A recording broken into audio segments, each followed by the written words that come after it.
Hey everybody, welcome to the Purpose People podcast. Today I've got Danny Gosshawk, who is an entrepreneur, got a couple of businesses. So Danny, just quickly, do you want to share your two businesses? Yeah, thanks for having me. So ultimately I run health and fitness coaching and online. Online, yeah. Or remote, however you like to put it. Yeah. And yeah, all we have really is just my original company, which is Danny Gosshawk Coaching, which was me on my own. Yeah. And over the last 5 years, we've obviously grown, and that was the birth of Next Level Health and Performance, which is now a larger scale version where we have multiple coaches working with us in all different types of expertise and niches. Okay. So, so it's obviously not just me, and as any successful business, I needed to find a way to scale it and not just be reliable on me. So just let me know. Most people's health journey, it often comes because they enjoy it and they're involved in it, or there's an intervention, like something's happened, and when they kind of have to alert themselves to do something about their health where they may have been active and not. Your health journey, was it you were always sporty, or was it like a life-changing situation, circumstance where you thought, you know what, I need to get my act together? Yeah, funnily enough, I sometimes wish I did have this transformation story, because I think everybody wants you to have. However, for me, health and coaching has been instilled in me from as far back as I can remember, really. Yeah. So as soon as I could walk, I was playing football, running around, causing carnage, and then literally, like, my goals and my aspirations were always health orientated, or always fitness orientated. Yeah. So health has always been there for me, but I didn't obviously have the knowledge and the education then, and I didn't get that from my parents, because they weren't experts in it either. So yes, I was active, and yes, I liked playing sport and I loved playing football, but I still needed to, at certain times along the way, I still needed to learn what I know now to become an expert in it. And so there wasn't the typical kind of like transformation for me, like, oh, I'm on my, I've got this problem and I need to fix it, and then that's why I've become the coach that I have done. Yeah. In actual fact, I think it's stronger in some ways because it has been in me from day one. Yeah. The only difference really is that along the way, it's been a case of I've had to go and learn and educate myself and get the knowledge and get the experience to become the expert that I am now. Yeah. So for most people, when it comes to like sport, like amateur sport or whatever, they might pick up football, for example, play it for 10, 15, 20 years. And then, they might nowadays watch a few YouTube videos to get better at it or whatever. But then I think that comes almost like a hobbyist mentality. And I think what you're saying is that you wanted to go and turn it into a lifestyle and then begin to educate others. Then you need to know a lot more. I didn't know how it would go. I mean, ultimately the original goal was always to be a professional footballer, like most young boys. Yeah. And who would it have been for? Arsenal. Okay. Obviously. And then I really didn't have a clear direction with how I was going to take this health journey of mine. I ended up graduating from uni as a physio, so that was like the first. Okay, I'm doing something in health. Yeah. It's not going to be playing sport. It's the next best thing, which is kind of you're helping people play sport. So I was looking after the pros. So that kind of aligned with my passion in health and in fitness. And I think it's changed as well, right? Because like I would say, let's say 25, 30 years ago, I think we were just looking at sports science as an option. Physiotherapy was probably as deep as it went, but it's obviously become huge now. You've got everything from data to, all kinds of stuff. But I think collectively, the collective consciousness were actually, if you want to be elite or if you want to get good at, you're going to need people in the sport to facilitate. I think like in America with the, like American football, for example, they were used to it. They had the weights rooms, they had this, that. Oh, yeah. And I think certainly, you could argue Arsene Wenger, for example, saying, well, you're not going to eat that sort of stuff anymore. Or, I think it was famous that he banned tomato sauce from the canteen. And it's like, well, what do you mean you're banning tomato sauce? Because they're there with their bacon butties or whatever. Yeah, and it's like, no, we're going to change the way we do this. Yeah. And I think for me, one of my friends growing up, his uncle was Sam Allardyce. And Sam Allardyce didn't have any money. So when he was at Bolton, and he had to think about, how do I get an edge?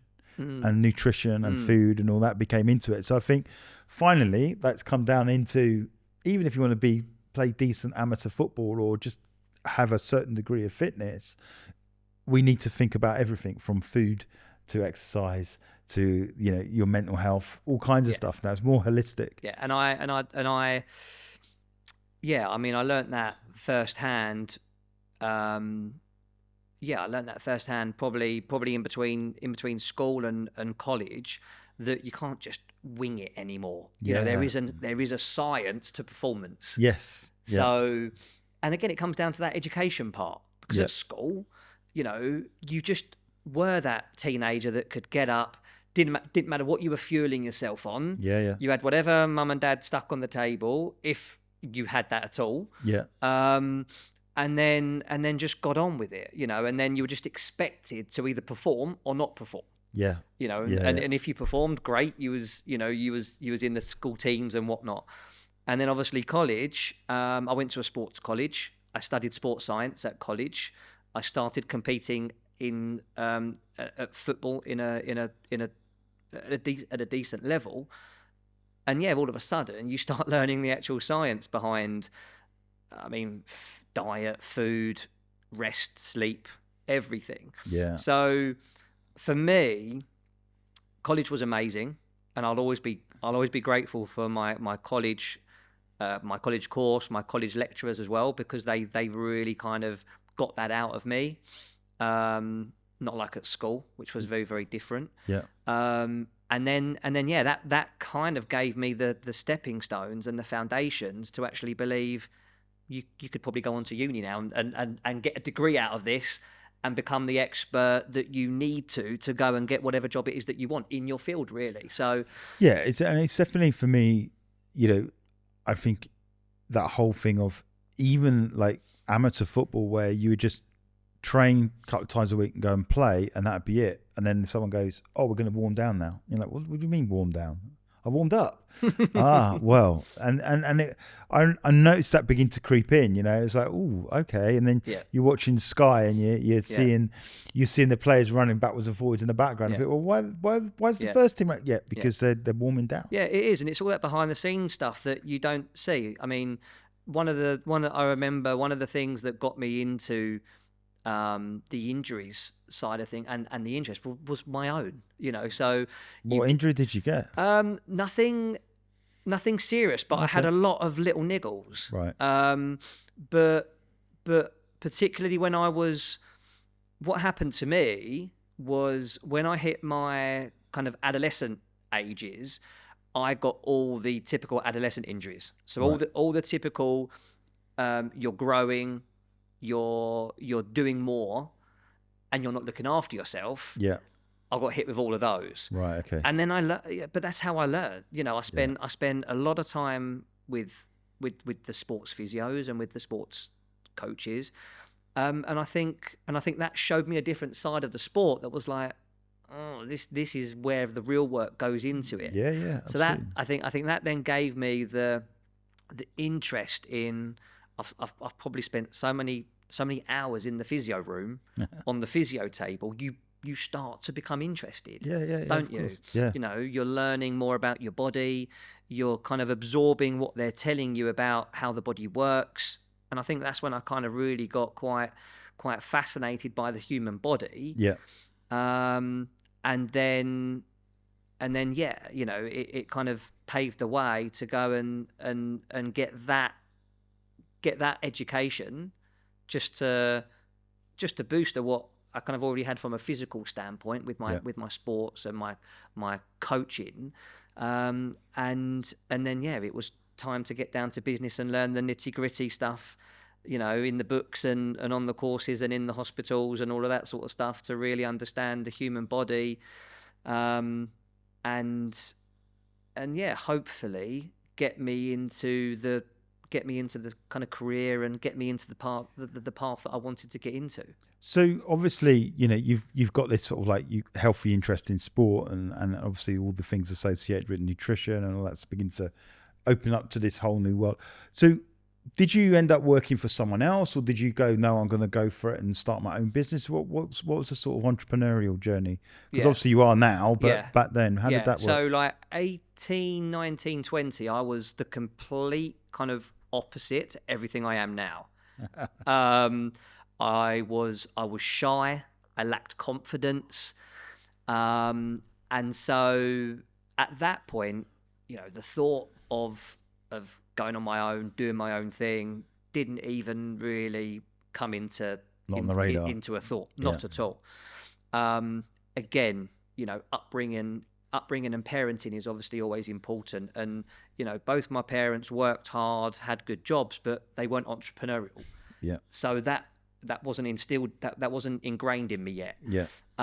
So my first job out of uni was as a physio for a football club, which was horrific.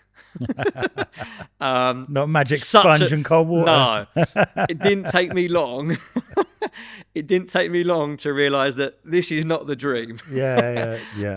I was obviously watching my idols like Colin Lewin, the Arsenal head physio, running out on Highbury or the Emirates, and being around all these famous players that I wanted to be around, and there was me at a lower league club, sometimes even driving the minibus, and I was like, this isn't quite what I imagined. Do you mind putting this shirt on? We'll stick you on the bench this week. And not just that, but I was very, very quickly exposed to the lack of financial security in sport as well. Yeah.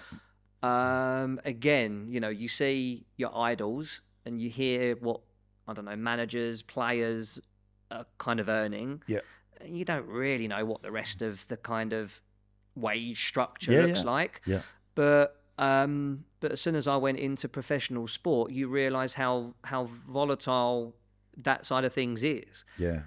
So I saw that within the first season. Within the first season, that was enough for me to see that, okay, this isn't the glamour that I was hoping for. There's a lot of month-to-month strain and stress for staff, players. Are you going to get paid? Is your check going to bounce? So that didn't last long at all, and that was the end of my career in sport. Right. Yeah.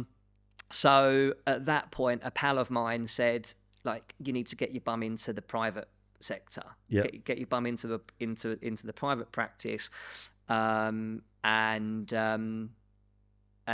there's an opportunity that I have, which is you're working in a clinic environment. So you're working in you're working in the private practice environment.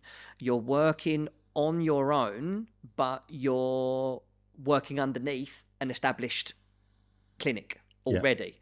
So it was really appealing because it was like half running your own business and half self-employed, but half there's a framework, there's a guidance, there's a kind of support network at the top to guide you.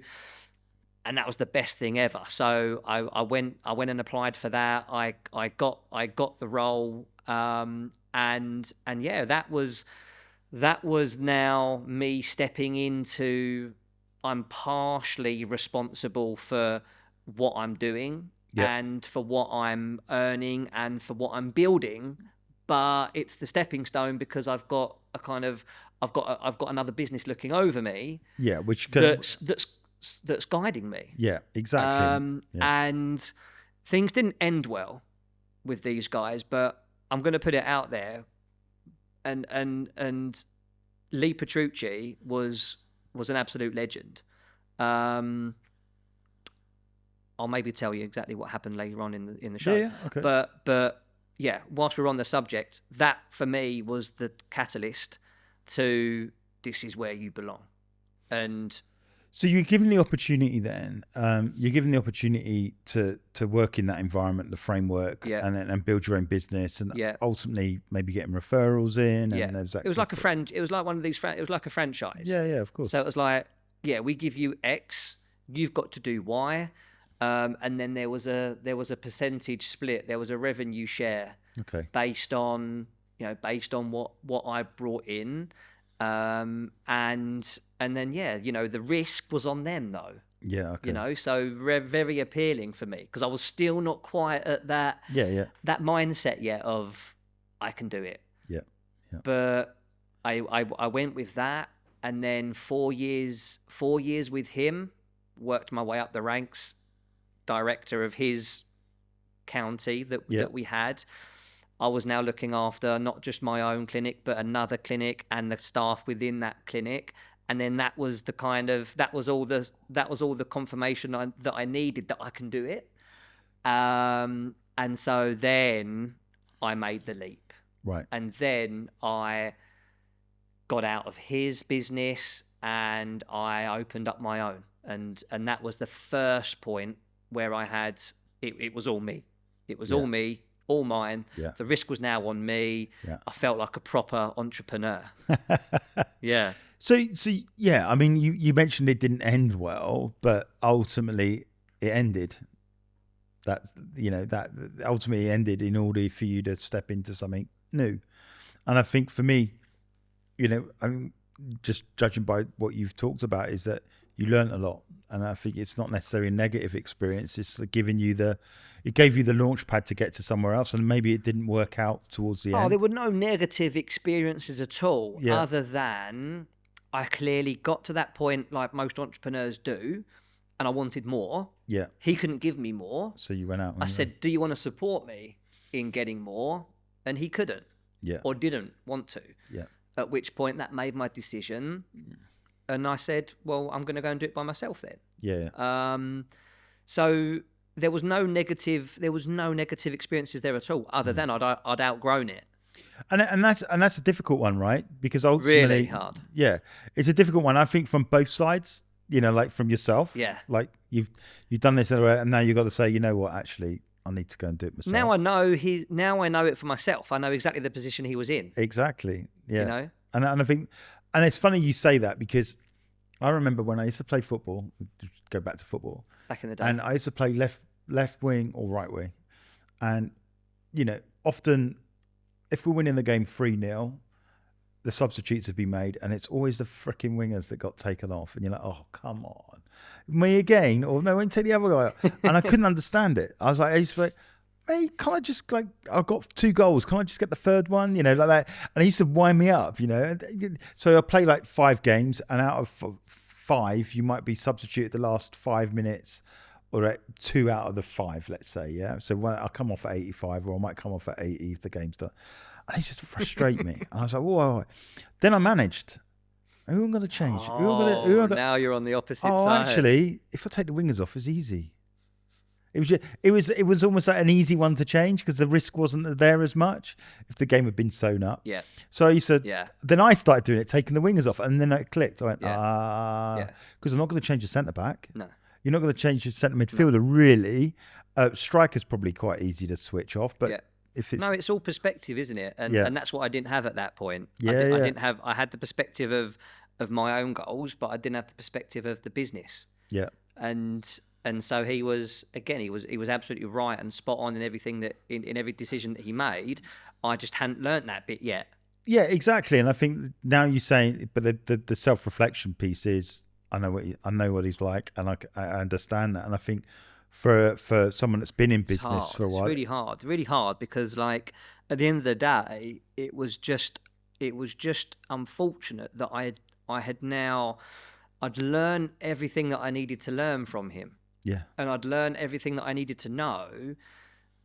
And it got to that point where now you're doing everything yourself. Yeah. Like this this micro business under his business that you've now grown, you're now running, and now it's evolving because of you. It just got to the point where I'm like, but I'm still giving away this every single month or every single year for what? And obviously there was still value in what I was getting from him, but nowhere near as much as there was at the start when I really needed him. So now I'm giving away 35% every single month. Yeah. And I'm looking at, well, what I'm getting for that 35%, I don't even really need anymore. Or I know it, or I'm doing it myself. Yeah. So that was the hard bit, really. So it just came down to that. And then I think at what point do I say, I don't need it? But the hindsight that you have now, and I think that's, and you look back now and you go, yeah. But I think what it can do is prepare you that if you find someone like you and you brought them into a business and grew it or whatever, is to anticipate what that could look like going forward. Because for me, I've had multiple different members of staff in different businesses, whatever. Some people I could say, like one guy who worked with us, great videographer or whatever. We always knew he was going to go to Australia. Yeah. We did a 3-year stint together. I think it actually crept into 4. And then he came to me and went, I'm going to go. And it was like, great. There was no animosity in that. It was going to happen, right? So it was like, well, you always told us that's what was going to go. So it's such a tough, it's such a tough line, because that's the exact next. But there's still part of you that goes, oh, but that's business, right? As much as the ideas, the team, the delivery is one way, you've got people delivering, and they will change. It is, and I mean, to be honest, it probably nails the name of this podcast on the head, really, because that then led me into really defining what I wanted, and what clearly the purpose of that sort of business model was. Yeah. Which was always going to be, if you want to grow this, if you want to scale this, you're going to be heavily dependent on these people that you're bringing in, or these understudies of you, or these people under your team. Your scalability is now fully dependent on them. Yeah. And so that was the next step for me in that business. Yeah. And I must have tried it 4 or 5 times. Again, always knowing that you're going to bring in one of 2 type of people. Yeah. They're either going to be amazing and entrepreneurial, and therefore you've got them for a short length of time. Yeah. Or they are not entrepreneurial. Yeah. And therefore all the things that you're going to need to ask them to do, they're not going to want to do. Yeah, yeah. And so it was the toughest decision every single time. And no matter which route I took, it was such a hard thing to really, really find in that industry. Yeah. And ultimately, yes, it may well have been a case of my skills could have been better. Yeah. But I took the early decision to be like, no, that model is always going to have that restriction. It's always going to have that bottleneck in it. Yeah. And every other business that I knew in that industry, because obviously we, like all industries, you talk, you network, it always came down to the same bottleneck and the same problem that kept them from scaling. And more often than not, it's what led to them going down. Well, scaling a service-based business is difficult anyway. Like products, it's you manufacture, and then it's just scalability and size, and and ultimately diversification of products to keep going and going and going. So that's why you can scale the numbers and predict. With a service-based business, it is based on the people, right? There's a big element of you reproducing yourself in other people, but then obviously finding the type of people that want to build something for the long haul and build it. And I think they're rare. Funny enough, we had someone on this morning on the podcast, and they started from scratch, but they're now part of a group. So their ambition is being placated, so to speak, because they're scaling. They're in a fortunate place that they can scale, and it's not often the norm. So, like with yourself, you've obviously come into that conclusion. So, what was the solution in your head then? So, you've tried it 3, 4, 5 times, or whatever. Then there's got to be that eureka moment where you go, I'm going to do it this way. How did that come about?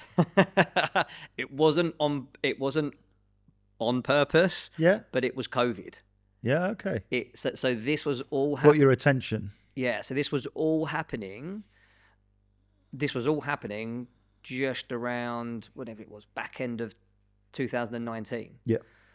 And so this was all happening just as things. Well, yeah. Just as I guess the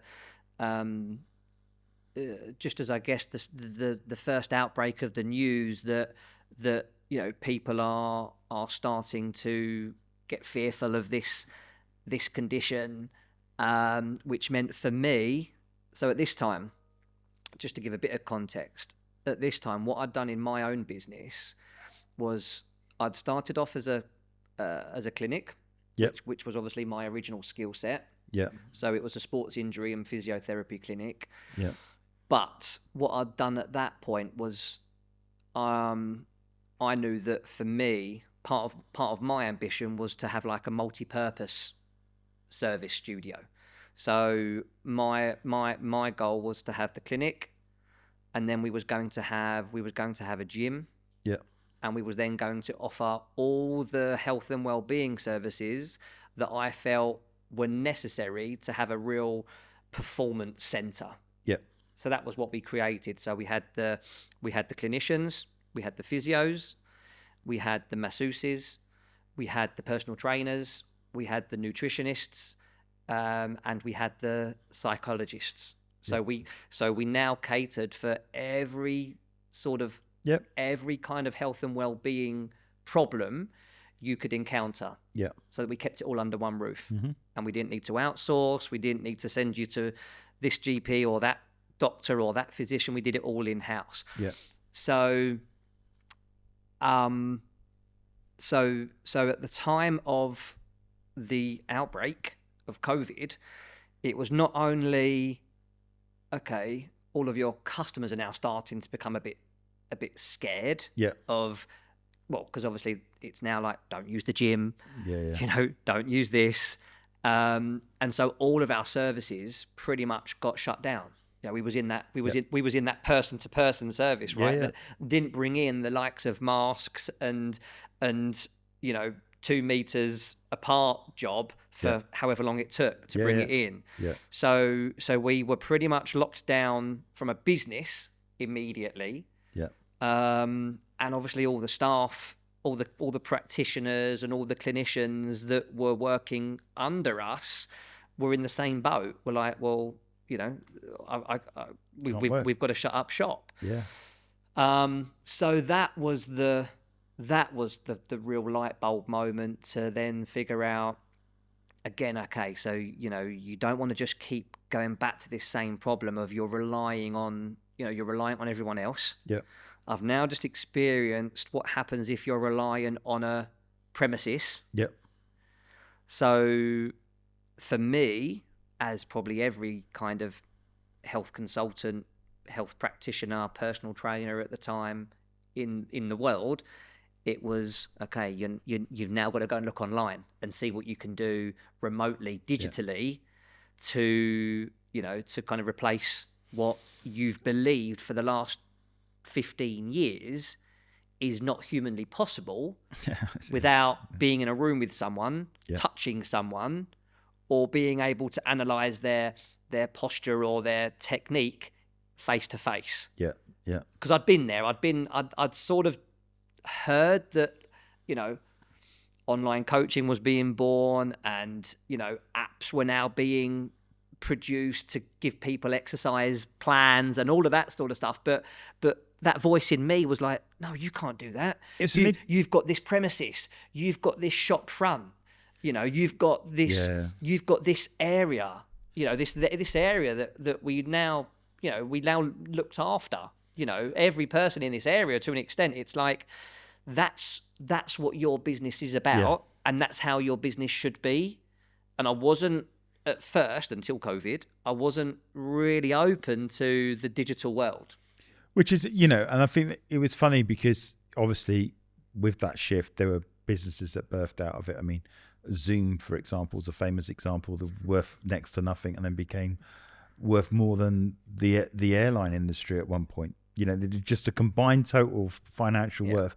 Zoom was worth more than that. I think it was 9 billion or something ridiculous like that. Yeah. Now, it was like, but then there were winners like Peloton, because Peloton was struggling, and then it was locked down, and it rescued their business overnight. You know, all of a sudden everyone's ordering bikes, and then working out from home, and then there's a digital screen and the activities and stuff, and then people said, oh, well, I don't want to buy a bike, but you could probably put some exercises on there and do it that way, and now, like, we sit the other side of it, it's just another approach to getting fit, which is now widely acceptable, but at the time clearly wasn't. And I think for me, what shifted for us in that was that we worked locally.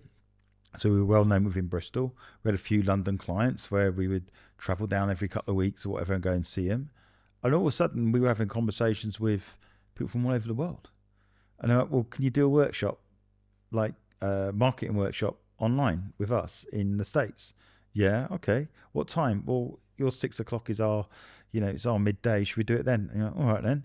And it worked. And it was that locking down and that recollaboration that basically switched us onto an online world, you know. And now we work all over the world, and we're not intimidated. But before, like you said, we go, oh, so, you know, Daryl, you're going to work with you mentioned you want to take this as a global business. And in my head, I'm like, yeah, but then I've got to go all the way over there and set up an office and do.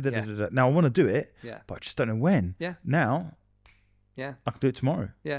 It was definitely, for me, it was the second phase of my entrepreneurial journey, really, because, you know, between me and you, when it happened, I was excited. I think because subconsciously I probably knew that this was what I was probably destined to do a few years ago. But I was too in my mindset of, no, you're Danny in Essex, and it's the people of Essex you serve. And I loved that, because, you know, I think that was the bit that I found. Well, that was what I led to believe made me successful. Was my ability, was my likability. People liked me. I liked being in a room with people. And that was ultimately what I believe helped me and my business get successful in the first place. 100%. So I think that probably didn't help me thinking, like, you can't step away from that. You can't stop that and do what some of the other coaches were doing at the time, which was going online. So that was the first shift in the entrepreneurial journey. But then the second one was when that announcement came, I was like, I'm going online. And I wasn't going to just accept, well, let's just shut down. You know, let's just shut down. Let's just wait for the government and whoever else to dictate what we can and can't do. I literally think probably within 24 hours, I literally had a program in mind, and I was telling everybody, you know, existing clients or our database that we had on email, that we're now online. And I didn't know how, classic actually, because like a lot of entrepreneurs recommend, you announce the idea and then you figure it out. And that's exactly what I did. I said, we're going online. We're going to do everything that we're doing for you right now, digitally and online. And this is how you get involved. And that was all I knew at that point. I didn't have the software. I didn't even probably know about Zoom or how it was going to work at that point. But it was giving people the opportunity that we haven't got to put our health on hold right now. And yes, it was probably one of the more fortunate industries that you could be in, because it turned out that for what was about to happen, our health was more important than ever. Well, 100%. I think what shifted for me is like I was involved in a lot of networks, and they were always face to face in a hotel. You meet someone, you chat, da da da da da. All of a sudden, that whole industry had to change. They all had to go online, and they'd never done online before. I remember like one organisation we're part of. They eventually were literally getting famous speakers that were known on the speaking circuit, sat at home doing nothing, and they were like, "Do you want to come online?" And they're like, "Yeah, all right." And you got big name speakers as like a sales guy, guy called Brian Tracy. He's made famous for Eat That Frog. Yeah. And they asked him, and he said, well, "What else am I going to do?" Yeah. And he did it, and he didn't charge. He said, "No, I want to add as much value as possible," and had that mindset that I'm going to reach an audience that I would never have reached before if I just sit in the room with 60, 70 entrepreneurs. Yeah. And you know what? Maybe 4 of them will buy a book. But actually, it's important that I give back. When everyone's like, "Oh, what do we do and how are we going to keep our businesses?" Let's do it. So I think, from an entrepreneurial perspective, like taking fitness online, for example, and stuff like that, what now almost is we accept it's just another way of doing it. I mean, 5-6 years ago, it was like, no, we can't do this. And now it's the norm. Absolutely. And like you say, it's the good. I think the good things that have come from it, like you said, Zoom.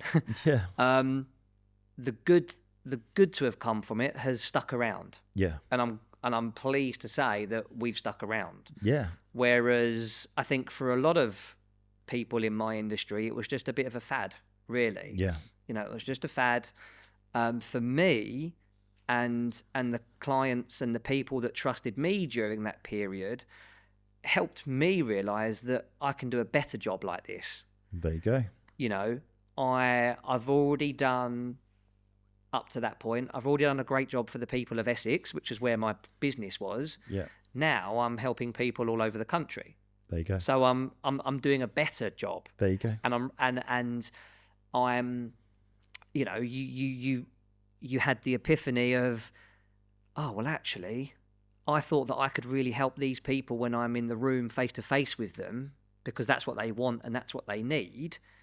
When in actual fact, online coaching taught me that you have a better grip of these people. You have a better management of these people when you're not with them in person. Yeah. When you're actually monitoring them through WhatsApp or through Zoom or through a community online or something like that, they actually get more of you. Yeah. They get more of me. They get more support, more accountability. There you go. They get more access to me, because you're not just paying me for an hour of my time anymore. Yeah. You're paying me on a month-to-month basis, and for that you get all of me, all of my team, all of my resources, all of my tools, and so for me it was it was the real turning point in how I can run my business better. Yeah. B, how I can start to scale it, and most importantly, how this fits into the lifestyle that I want as well. There you go. For the first time for me, I was no longer commuting 90 minutes plus per day each way to my business. I was now working from. I live on the beach, so I was now doing all of my coaching, all of my Zoom calls. Yeah. I was on the beach with a tripod, living the dream. Yeah. And you used to see it. So didn't it was you? the first sign for me. It was the first sign of this is you can help more people. Yeah. You can do a better job at coaching people. Yeah. You can scale this, and you can do it from over the road, which is on the beach. Yeah. I'm not going back. So from that point, it was now just really learning how to not just run fitness programs, but how to run a business, how to run a digital business as a beast, and not just an online personal trainer sort of thing. Yeah. So that was the kind of that was probably the real shift for me in going back to your original question about the staff and the team and the scalability. It was all of those things, really. It was one of the things for me that entrepreneurs now are adopting new ways of working, which already existed, but then it was almost like they now had their time. Like for instance, we had Skype before, and then Zoom appeared, and everyone went Skype, Zoom, right? Eventually Microsoft bought Skype, and hidden it in Teams. Dial up. Yeah. but it was incredible in the fact that, like today now, that as much as you've got a brand, for example, you've got there are service to service aspects where you've got face to face, and you can do workshops in person, but at the same time you can do workshops online. So like for now, like for us, it's like, well, we can come and meet you, no problem at all. We can work in your thing, or we can do a couple of sessions online. And the flexibility that it gave us was like great. And then it was like now we're now going further afield. It's like, oh, we're based in Leicester. We don't really want to get a train all the way down to Bristol, and you probably don't want to come all the way. Should we just do it online? We're like, all right. And because everyone had got used to it, they're like, yeah, this is just another way of working, and it was fine. Yeah. So I think, as you said, when you're building a business that operates now, whether you're selling products in a retail unit or whatever, online is just as important as offline. Yeah. Yeah. Or if you do have an online presence, how do you bring aspects of offline to your brand? And so I think now more than ever, you've got this more. We service the client base much better than we ever did. And there were brands there that went from, come into our store and buy a T-shirt to, well, if you pay us 30 quid a month, we'll give you a T-shirt and this. And so there were subscription models born overnight. Yeah. And the great thing about subscription models is they're scalable. Yeah. And you could take a service-based business, turn it into a product, and now you could predict your growth over the next couple of years. Yeah. And so all of a sudden it's like, I think collectively the business world improved as a result of this shift. Yeah, it was horrible going through it, but I think the product that we're offering is so much better than what we were offering 5 years ago, because now, whereas online, some people do it, some people don't. No, we must have an online presence. It forced us to get up to speed with the technology, really, because like you say, a lot of these technologies were already around, and already available. Some have come on the scene since, but all the ones that I learned during that first initial period of moving online, it was brilliant. I really enjoyed it. I really, really enjoyed learning these technologies because I hadn't had to up to that point. I was a service-based, I was an in-person service-based business that ultimately worked off of your skills and your knowledge and your ability to be likable and drum up business. The first few months of the online world was I was now just having to get up to speed with the tech side of things, which I hadn't had to. So even marketing was really the first time that I'd really ventured online with the likes of Facebook and Instagram and TikTok and whatnot. Because again, before that, it sounds really, really old school now, but it wasn't really. I'm not really that old school. But it still was just going around the local businesses with your business cards, and it was just going to local networking meetings, and it was just going to all the free events, the local runs and stuff like that, and showing up. That was the marketing. So now it was the birth of like, okay, you've now got to get on camera.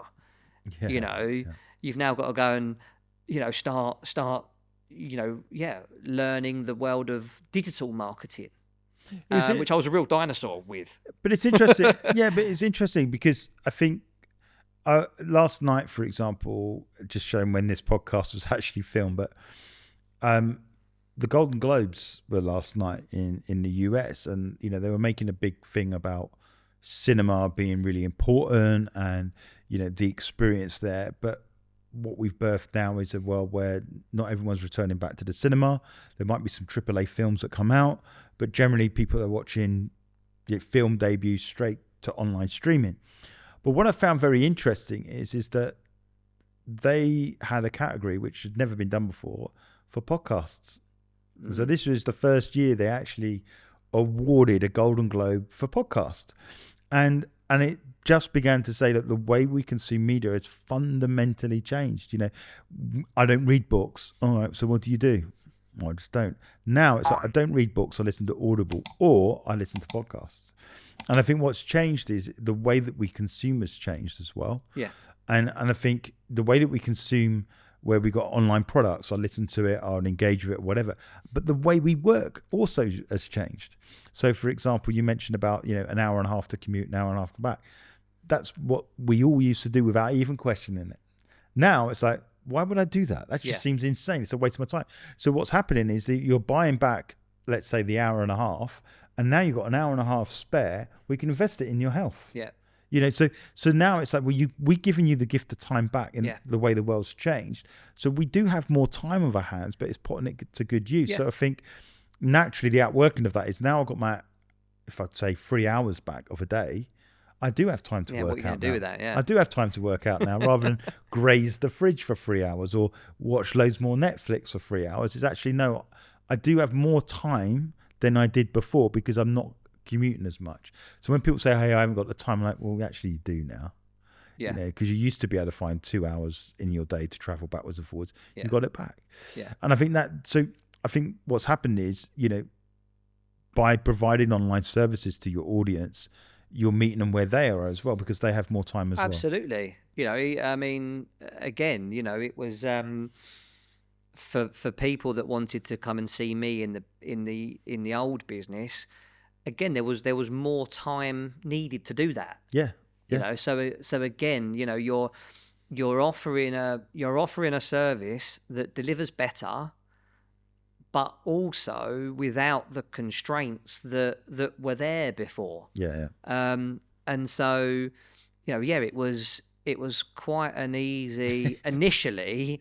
It was quite an easy transition for me, but the key was the hook was easy and the hook was enticing. Yeah. But then it was, have you got the business to keep this person hooked? Yeah. And that was the next challenge. And that was what ultimately divided the true online coaches. Yeah. Which I'd like to put myself in that category. Yeah. And just the online glorified, you know, PTs or whatever it might be that got you hooked whilst you needed it because you couldn't get in the gym. Yeah.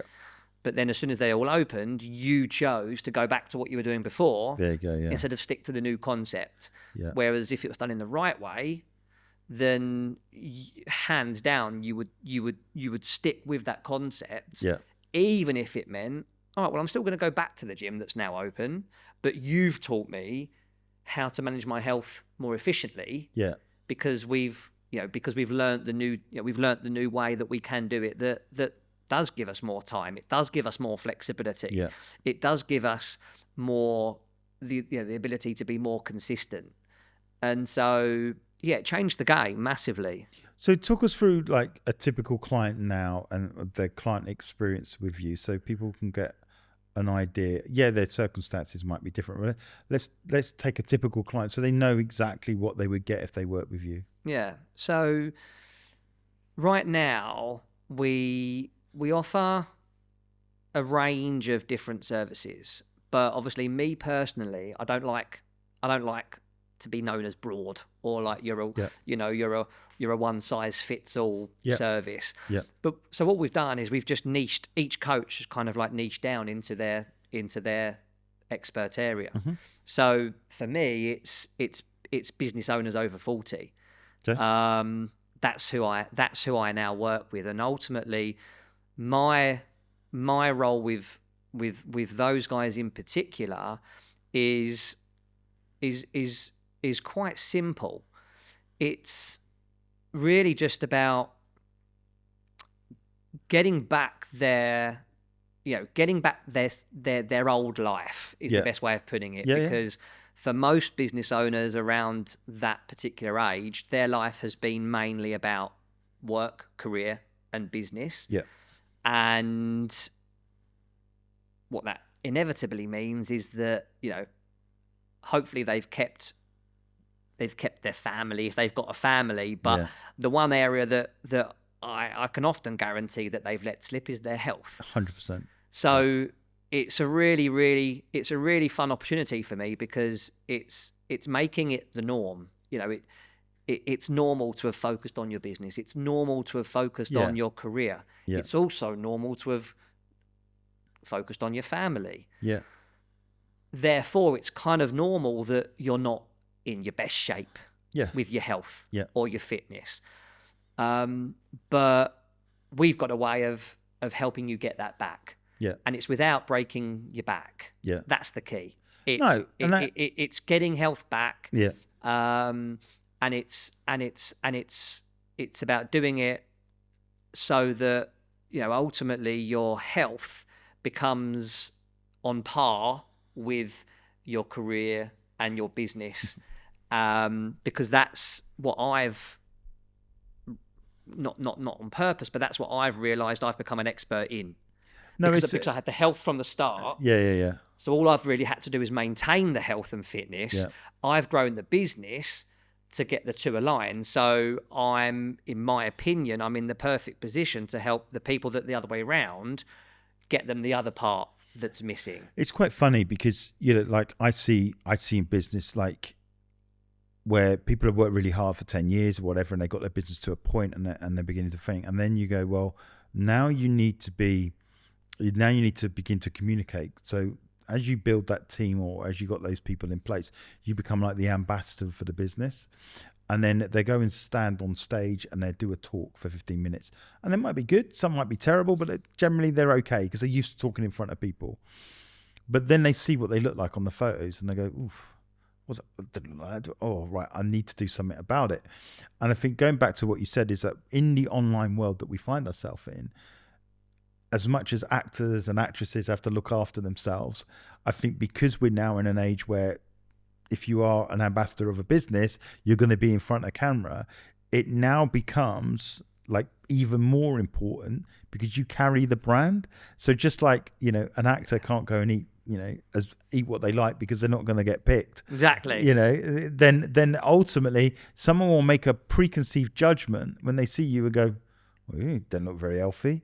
And it's like, wow. And so like when I went into the area of podcasts, it was like, we did a free camera shoot and I remember the first few I watched, and you can go back and have a look. I was like, oh, I look terrible. Oh my gosh. I put on loads of weight. Oh my gosh, you know. And it really is because I've been running hard. There's no hiding anymore. No. There's no hiding anymore. But then it was like, yeah, but I can do something about that, right?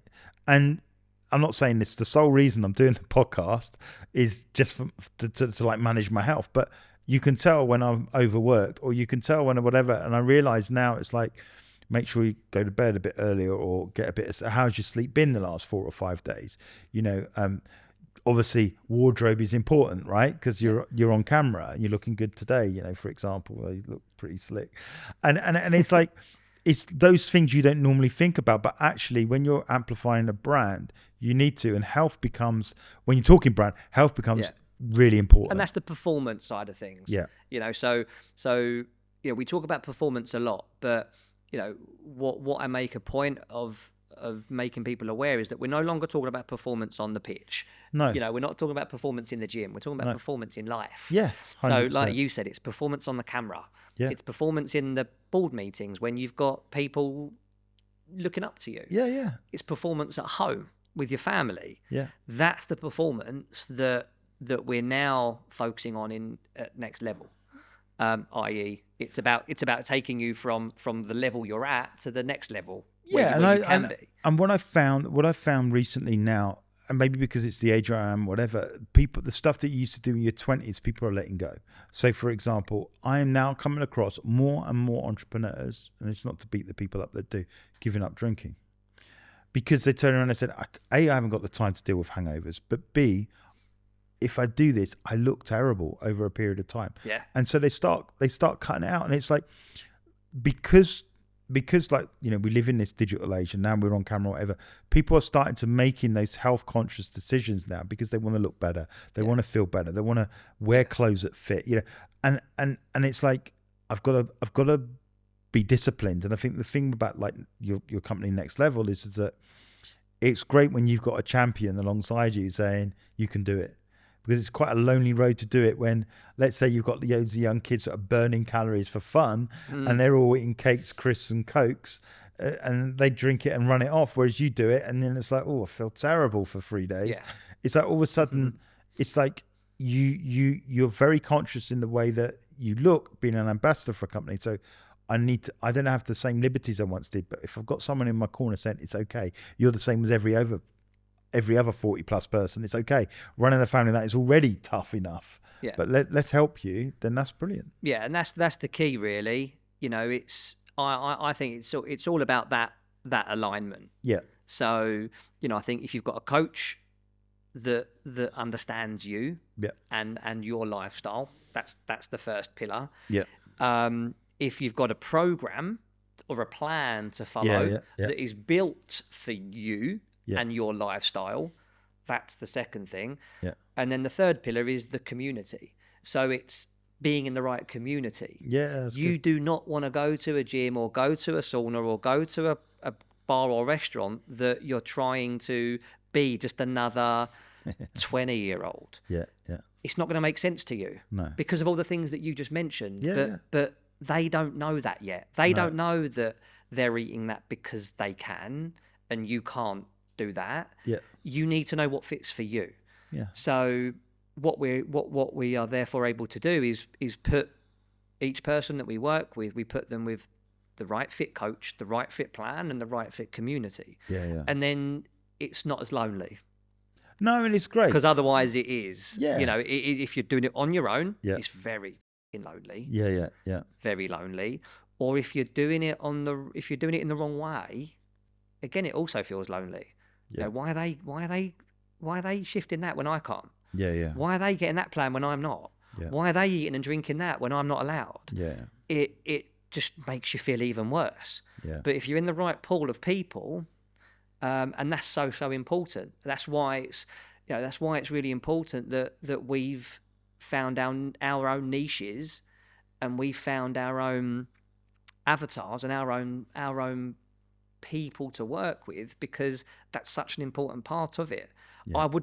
I now would not work with a 21-year-old who wants to get stacked through training. I no longer align with that. Yeah. I don't personally have the right kind of tools for that now, but that's why I've got James, because he does that. He's the 21-year-old bodybuilder that can look after you. Yeah. But I didn't want to lose out on you, which is why we changed the business to have multiple coaches with multiple disciplines. Yeah. That's our USP, really. But yeah, for me, it's so going back to your original question, it's health and fitness transformations that we do, all online, all remotely, all through various apps, tools, and whatnot. But we've broken it down. So we've got the menopausal coach for women. Yeah. We've got the 21-year-old bodybuilding coach. Yeah. And then we've got the business owner, 40-plus dad coach like me. And that's how it should be. And so that way, everything is specific. Yeah. Everything is designed 1,000% for each individual, and it's why it works. No, it's great because it's like it's the same. It's like a professional footballer that's training 3 times, 4 times, 5 times a day, maybe, to nothing, you know. And then there's a whole world now that there's sort of. I'm starting to talk to a few people where they're trying to bring ex-elite sports players together, because yes, they're not going to be doing elite training like they used to, but at the same time there's a drop off, and it's like, well, we went from being around to who can I train with to now bringing those people back together. So I think it's understanding that, you know, we obviously age and our responsibilities change as we go, and I think but by having a program that sort of like for every facet of life is fantastic, because it's actually how we work. Interestingly enough, you know, the science says that our body changes every 7 years anyway. So it's like, well, if that is the case, then the way you were doing it when you were 21 should change when you're doing it at 28. And that's what I've done. You know, I've adapted the business. Yeah. And I've adapted the coaching methods. Yeah. Which means we adapt our training education as well. like anything, right? You got to adapt. So yeah, I've gone from the 21-year-old beach bod coach, you know, telling people how to get ripped and whatever it is for their beach holidays, to the no nonsense, don't go to the gym coach, teaching entrepreneurs, business owners, and mums and dads how to do it the right way to fit that lifestyle. It's brilliant. Which I've really, really enjoyed. And yeah, it's a bit like my own. I'm doing my own journey as a coach at the same time. But you know, you just can't stand still in that sort of thing, and you got to be true to what you believe and what you're aligned with as well. In my industry, I think the worst thing I see is, you know, 21-year-old male coaches working with menopausal women. There's zero alignment there. In my opinion. So I call it alignment for the assignment. So you need the right people for the right results and where people are at. So how would someone get hold of you if they've listened to us now talking for like an hour? Apparently, how would someone reach out and say, you know what, I love what you're saying, I love the approach to life, I love the journey that you've been on, and now you know, like I'm a dad, or how would they reach out? What's the best way of them getting into connection with you? Okay, so I mean, it's a good question, and I don't really know how to answer it, to be honest, because like a lot of businesses, I suppose there's so many different angles and so many different ways in. There's so many different ways in now, but I mean, for me personally, I like to speak personally with as many people as I can. So for me,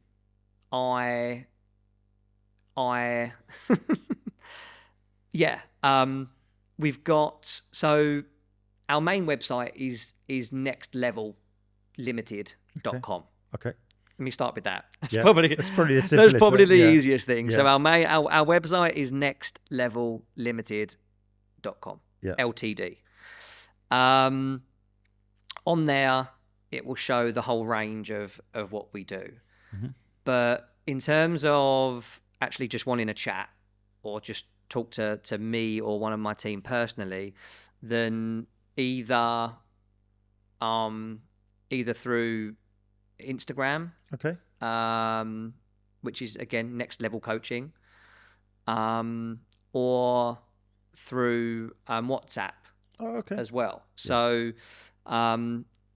there's a few different ways, but ultimately I like to. It's like I say, it's hard because some people ultimately, you know, just want to kind of come in, get a few things to be getting on with, get a few tips, and then get going. So like through the website, for example, you can do that because we've got resources on there that you can just click on. You don't need to speak to someone, and it's like, cool, I'll just download that. I'll download that nutritional guide, and then from there we can message you, or you can message us, and we can talk. We've also got challenges that we run on a month-to-month basis as well, just to kind of encourage people to come in and get started. So all of that you'll see on the website. But what I also like is I spend all my time on all the necessary platforms myself. So I'm on, you know, as you know, Daryl, I'm on LinkedIn, I'm on Facebook, I'm on Instagram, and if you find me or the Next Level business on there, then you'll be speaking to me directly. So you know, I'm always on there saying, like, you know, just drop us a DM if you want to chat. I feel like that's very, very important. And so that sometimes is a good way to get in touch, but also to get started on something sooner if you're that sort of person. No, it's great. I mean, Sorry for a very complicated, long-winded answer of how do we find you? Yeah. But the reality is that I think the reality is you've got people that just want to light touch, and you've got people that want to engage with you on a personal basis. That's what I mean. I didn't want to hard sell or anything, or stand up and No. Give you a telephone number or anything like that. But but so people will reach out. We've had people on the podcast where they've DM'd and then gone off in a direction, and that's absolutely fine. Wherever this is probably being. Everywhere, wherever this is being, you'll get the tags and details in there, and so just reach out on one of those. That's fine. And like you said, we'll do a mention of the various handles where people can just because like you say, for some people it's just start following. That's it. Sometimes it's just start following. We're putting out educational content all the time, and for some people that's enough.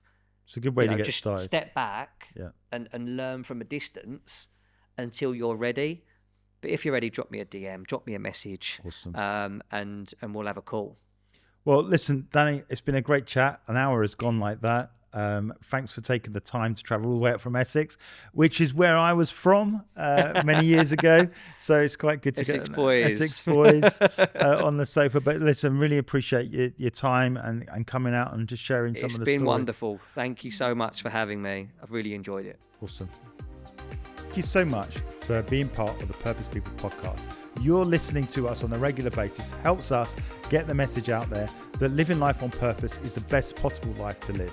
How can you help us? Well, you can like and subscribe to us on YouTube, but you can also follow our podcast channels, which are on Apple, Amazon, and Spotify. Please keep supporting us. Please keep liking and sharing us. Please keep following us on social media. And you know what? We're inspiring more and more people to live life on their terms.